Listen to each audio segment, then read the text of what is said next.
വചനം 135. വഖാലു അവർ പറയുകയും ചെയ്തു, കൂനു നിങ്ങൾ ആകുവിൻ, ഹൂദൻ ജൂതന്മാർ, ഔ നസ്വാറ അല്ലെങ്കിൽ ക്രിസ്ത്യാനികൾ, തഹ്തദു എന്നാൽ നിങ്ങൾ സന്മാർഗം പ്രാപിക്കും.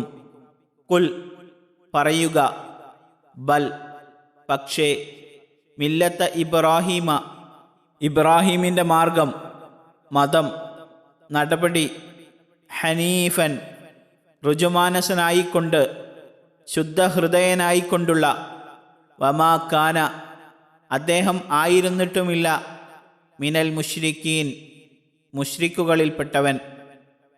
وقالوا كونوا هودا أو نصارى تهتدوا قل بل ملة إبراهيم حنيفا وما كان من المشركين.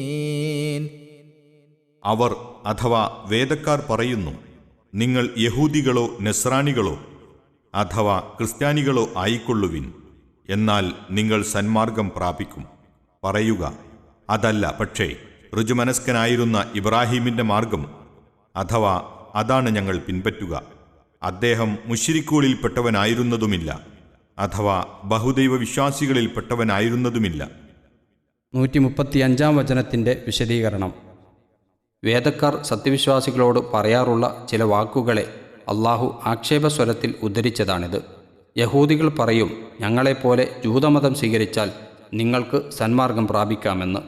ക്രിസ്ത്യാനികൾ പറയും, ഞങ്ങളെപ്പോലെ ക്രിസ്തീയമതം സ്വീകരിച്ചാൽ നിങ്ങൾക്ക് സന്മാർഗം പ്രാപിക്കാമെന്ന്. അഥവാ ഞങ്ങളുടെ കൂട്ടത്തിൽ ചേർന്നെങ്കിലേ സന്മാർഗം പ്രാപിക്കുകയുള്ളൂ, ഇല്ലെങ്കിൽ നിങ്ങൾ വഴിപിഴച്ചവരായിരിക്കുമെന്ന് ഓരോ കൂട്ടരും പറയുമെന്നർത്ഥം. ഓരോ കൂട്ടരും മറ്റേവർ പിഴച്ചവരാണെന്ന് വാദിക്കുന്നവരാണല്ലോ. അവരോട് ഇങ്ങനെ മറുപടി പറയുവാൻ അള്ളാഹു നബി സല്ലല്ലാഹു അലൈഹി വസല്ലമയോട് കൽപ്പിക്കുന്നു, ഇല്ല, അതിനു ഞങ്ങൾ തയ്യാറില്ല, അതുവഴി സന്മാർഗം ലഭിക്കുവാനും പോകുന്നില്ല. പക്ഷേ നിങ്ങളും ഞങ്ങളും ആദരിക്കുകയും ബഹുമാനിക്കുകയും ചെയ്യുന്ന നമ്മുടെ പിതാമഹൻ ഇബ്രാഹിം അലൈഹിസ്സലാം നബി സ്വീകരിച്ചിരുന്ന മാർഗം നമുക്ക് പിൻപറ്റാം. അതാണ് ഞങ്ങൾ പിൻപറ്റി വരുന്നത്.